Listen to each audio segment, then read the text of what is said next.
Hello everybody, welcome back to the channel. I'm filming this in a library, which I feel is fitting for today's subject matter. It also means that there's some background noise, but I figured that if I'm taking the liberty of speaking in a public space, then I suppose you're at liberty to play whatever you like. But yeah, essentially today I want to talk a little bit about the University of Khartoum and essentially what's really happened to it as a consequence of the war in Sudan, a lot of the research that's been impacted, lessons, I suppose, that we can draw from both the student activists who were so instrumental in the revolution that happened in Sudan in 2019, but also more generally about protecting institutions like universities and the wider value that they have to society, because I think we're seeing a pattern across the world of the devaluation of education, intellectualism, institutions that protect these things. And I think that the more we draw attention to it, the more young people especially, and students especially, can take an active part in basically stopping that. So if that sounds interesting to you, please keep watching. I do apologise for the lengthy delay between this video and the last one. I was rather uninspired, I think quite depressed as well, because of everything that's been happening or not happening, I suppose, with regards to the war in Sudan. And I guess I just wasn't really sure what I could add to the conversation. But I feel this is somewhere where I actually may have some valuable input. So thank you for bearing with me and thank you for tuning in. So we'll start with a little bit of background on the University of Khartoum itself. The University of Khartoum is the oldest and largest public university in Sudan. And it began in 1902. Initially it was called the Gordon Memorial College. And that was sort of under British colonial rule until about 1956. And then when Sudan gained its independence, it was re-established under its current name. So over the decades, it's grown into basically a critical national institution. Among its many branches, and I'm going to discuss a couple of these in a bit more detail, are the Mycetoma Research Center, the Soba University Hospital, and the Sudan Library. These institutions serve not only as academic units or not only serve academic functions, but are crucial for public health efforts, heritage preservation, and the development of civic life. So one of the first topics that I want to cover is scientific loss and damage to scientific research that's been occurring at the University of Khartoum. So the Mycetoma Research Center, which I mentioned earlier, is one of the world's leading hubs for research on mycetoma, which is essentially a fungal disease, a neglected tropical disease. And sadly, all of the research has been basically wiped out by the RSF. So I have a quote from scientists at the center, which I will pop on the screen. But essentially, they lost everything, microorganisms that they'd collected for over 40 years, and the pharmacy where they stored all their free medication for their patients. They even went on to say in the same article that the units where they stored more than 200 strains of salmonella were destroyed. And not only does this mean that the research is halted, but the disease can spread and pose a risk to the environment and the people. So mycetoma, what is it? Essentially, it's a disease, basically, as I said earlier, fungal or bacterial disease, to be fair, which can be attracted through acacia thorns. And sadly, it disproportionately affects the poor. So farmers, workers, people who walk or work barefoot. And in Sudan, children make up 20 to 25% of the patient population. Funnily, or ironically, I should say, a new treatment, and I'll try and say this right, I feel like I should be better at saying medications because I'm a medical student, but I'm still rubbish. Phosphorovuconazole has been approved for use in Sudan. But as Dr. Burna Nayoke Anoke from the Drugs for Neglected Diseases Department or Initiative explained, the board basically found it adequate and provided authorization for the drug to be used as a mycetoma treatment in Sudan, but then the conflict broke out. And the result is that itraconazole, which is the first-line drug, is not available in the country, and our program to introduce the new drug in Sudan has been stopped. So this is a really sort of poignant and sad example of how years of research have culminated actually in a potentially really fruitful development for the Sudanese people, and because of the war, not only have we been set back in terms of research, but we can't even apply or take advantage of the fruits of that labour despite the fact that it was basically ready. So this is kind of the first example that I wanted to touch upon. The second example that I wanted to talk about was the cultural institutions. One particular part of the university which has a lot of cultural value is the examination hall. So the examination hall was designed by a British architect, in fact, Alec Potter, in 1957. And it's a really special piece of architecture because it's a good example of innovation under basically constraint. Sudan's post-independence government actually restricted the importation of building materials.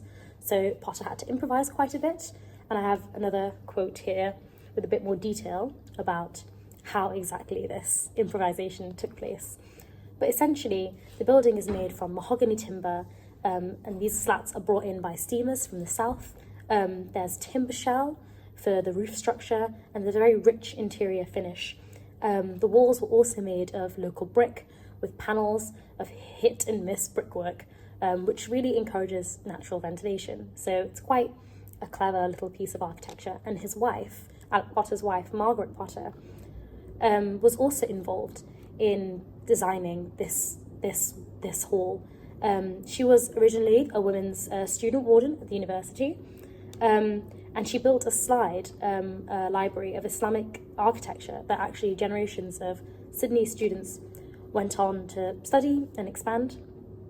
And among those architects actually was Abdul Mustafa, and he helped design the university's lecture theatre and buildings for the faculties of agriculture and engineering. It's difficult to see exactly how much damage has been done, especially if you look on, say, Google Maps, because it's not really updated very well since the war. But people have now gone back because of the developments in the war. A lot of people are managing to return to Khartoum and are starting rebuilding efforts. And essentially, people are taking it upon themselves to do the rebuilding. There isn't really much help from the government. There's no resources available. A lot of the work is manual, tedious, and time-consuming. But you can really see in those videos just how much these buildings and these cultural institutions mean to people, and how much time they're willing to spend just basically going about fixing it. So this is a sort of more positive development than what occurred with the Mycetoma Research Centre. On a similar but also slightly unrelated note regarding important cultural institutions, but perhaps straying away from university a little bit, is the National Museum. The National Museum was completely looted and severely damaged. In fact, roughly 90% of more than its 100,000 artefacts are either gone or destroyed. So it's been reported by UNESCO especially that items have been trafficked to border areas, either sold online or transported through South Sudan, the Gulf, etc. And some of the things that they've stolen really has a cruel irony. There are statues of Kandakas, the ancient Nubian queens of the Kingdom of Kush, that were taken. And Kandaka is a term that was later adopted by female activists in the 2019 revolution, and it became a sort of symbol, essentially, of female resistance, power, solidarity. It's a true shame that their likeness has been stolen and sold off, essentially erasing these women from the very country whose future they helped shape. Evidently, Sudan's case is quite dramatic, but it draws attention to a larger, more subtle battle, I believe, that's being waged globally. The war against universities themselves. In their strongest form, universities are bastions of integrity, of criticism without allegiance, of knowledge that's pursued for its own sake. Edward Said wrote that he's partial to the concept of secular criticism, essentially, that he makes the case that the critic, and perhaps especially a literary critic in his case, should practice skepticism and opposition to power, and it can't be partisan. You can't be opposing people based on politics, but on principle.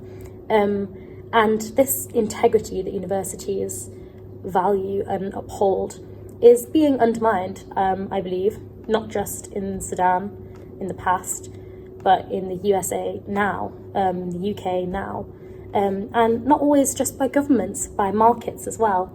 it would seem that education is increasingly just being valued for its economic productivity. And it's sad, what is done nowadays just for its sake. I think there was Michael Clune who commented on aesthetic education in his writing, and basically, this idea of nothing being done for its own sake and everything just being done for money is particularly poignant and upsetting when we think of universities being bastions of aesthetic education. There is an immeasurable emotional and sentimental loss when we look at what happens when we completely undermine and undervalue that sentiment. In its worst kind of case scenarios, like in Sudan, culture is destroyed.